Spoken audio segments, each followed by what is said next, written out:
আমার এটা কাটিং পদ্ধতিতে বাঁশ, আমি একটা বাঁশ থেকে 60টা পর্যন্ত বাঁশের কাটিং পাই, ওই 60টা ঝাড়ে করা যায়। 12 বছর গবেষণা করিয়ে আমি এটা সফল হয়েছি। আমি দেশের বাইরে এই প্রযুক্তিটা ছড়ানোর চিন্তা ভাবনা করতেছি। কানাডাতে যাব, ওখানে একটা এই প্রযুক্তি সেট করার চিন্তা ভাবনা করছি।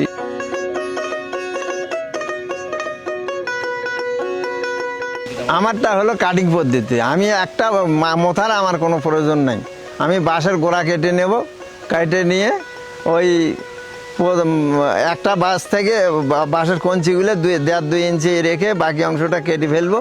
ফেলার পরে প্রত্যেকটা 2 গিরের মাঝখানে করাতে সাহায্যে কেটে নেব। কেটে নিলে দেখা যাবে যে একটা বাঁশ থেকে আমার 40, 50, 60 পর্যন্ত আমি কাটিং পাবো। এই 60টা কাটিংয়ে আমার 60টা ঝাড়ই হবে।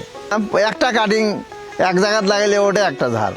বাঁশটা আগে কেটে নিলাম, কেটে নিয়ে ওই 10 মিনিট পানিতে চুবিয়ে নিলাম, চুবিয়ে নিয়ে তারপরে ওই পানির থেকে উঠিয়ে একদম এমনি শত মাটির উপরে বাড়ির উঠানের মধ্যেই এক জায়গা একটা পালা করিয়ে স্তূপ করিয়ে ওখানে ওই ধানের খড় দিয়ে বাঁশগুলো সবগুলো ঢাকিয়ে দিলাম, কাটিংগুলো ঢেকে দিয়ে সবগুলো খড় ভালো করে ভিজে দিয়ে এক পলিথিন দিয়ে ঢেকে দিলে ওই পলিথিনটা বাঁশের যে ওখানকার ময়েশ্চারটা অ্যাবজর্ব করবে, যাতে তাড়াতাড়ি বাঁশগুলো শুকাতে না পারে, কারণ ওটা তো কাটা বাঁশ, ওটা তো শুকিয়ে যাবে। এই জন্য ওই পলিথিন ঢেকে রাখবো। আর প্রত্যেক দিন একবার পলিথিনটা সরে হালকা মানে সেচ দিয়ে দেবো, একটু ছিটা পানি। তাহলে দেখা যাবে 10 থেকে 12 দিনের মধ্যে ওই আর যে রাইজাম আছে, রাইজাম থেকে অসংখ্য ভূর্ণমুকুল ফুটি বের হবে। ফুটি বের হলে আমরা ওদিকে জমি তৈরি করে নেব। যে পরিমাণ আমার কাটিং ওই পরিমাণ জমি তৈরি করে নেব। 1 বিঘা জমিতে 400 কাটিং ধরে। আমার যদি 400 কাটিং তৈরি হয়, 400 কাটিংয়ের জন্য 1 বিঘা জমি তৈরি করে নিলাম। আর যদি 1 একর করি তাহলে 1200 কাটিং তৈরি করে নিলাম। আলুর জমির মতো করে তৈরি করতে হবে, যাতে সহজে বাঁশের গাজাগুলো উঠতে পারে উপরে।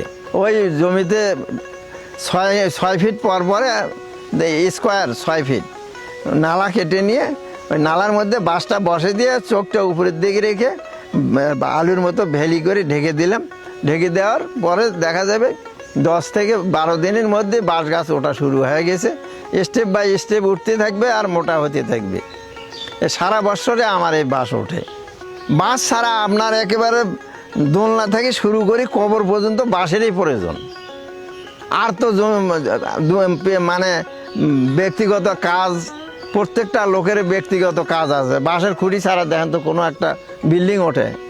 আমি আগে সাব অ্যাসিস্ট্যান্ট এগ্রিকালচার অফিসার ছিলাম। আমি বাঁশ নিয়ে গবেষণা করছি। আমার বেশি 1 নম্বর গবেষণা ছিল বাঁশের প্রতি। বাঁশ নিয়ে গবেষণা, কেননা 68-এ যখন আমার দাদু মারা যায় তখন আমাদের একটু বাঁশের সমস্যাই ছিল, যে কারণে তখন থেকে আমি চিন্তা করলাম যে বাঁশ যদি মোতা দিয়ে এইভাবে লাগায় তাহলে তো বাঁশের মানে উন্নতি কোনোদিনই হবে না। কারণ মোতা 100টা লাগালে 60টাই নষ্ট হয়ে যায়, 40টা লাস্টিং করে। তো এই জন্য আমি চিন্তা করলাম যে বাঁশটা মোতা ছাড়া কিভাবে উৎপাদন করা যায়।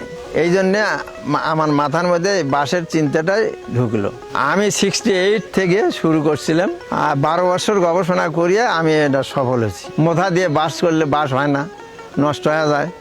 আর যে কারণে আমার এটা কাটিং পদ্ধতিতে বাঁশ, আমি একটা বাঁশ থেকে 40 থেকে 50, 60টা পর্যন্ত বাঁশের কাটিং পাই, ওই 60টা ঝাড়ে করা যায়। আর 2 নম্বর কথা হলো যে ব্যাপক হারে যদি একরকে একর বাঁশ লাগাতে যাই তখন তো মোথার বাঁশ দিয়ে হবে না, কয়টা মোথা আপনি পাবেন। আর আমার এটা আমি একটা বাঁশ থেকে 50, 60টা যদি কাটিং পাই তাহলে আমার সুবিধা হচ্ছে। আর এটা জার্মিনেশন 100%। এখন তো আমার সফল। এখন তো আমি যে কোনো মুহূর্তে যে কোনো জায়গাতে যদি একটা প্রকল্প কেউ করি চাই, আমি সেখানে যে একটা প্রকল্প করে দিতে পারি। যেমন আমি মনে করেন যে এই যে কুমিল্লা চাঁদপুরে এক লোকে 4 একর জমিতে করছে, সেটা সেখানে আমাকে নিয়ে গেছিলো, আমি যা প্রকল্প করে দিয়ে আসছি। তারপরে আমাদের সুন্দরগঞ্জের গাইবান্ধাতে সুন্দরগঞ্জের এমপি লিটন সাহেব মারা যাওয়ার পূর্বে আমাকে নিয়ে যাওয়া, ওখানে তার 4 একর জমির উপরে একটা বাঁশের বাগান করে নিয়েছে, বিশাল বাগান। ও বাগানের মধ্যে গাড়ি নিয়ে ঢুকলে দেখার মতো জিনিস। এবং আমার শাখাটার বুকেও অনেক জায়গাতে আমার বাস করা আছে।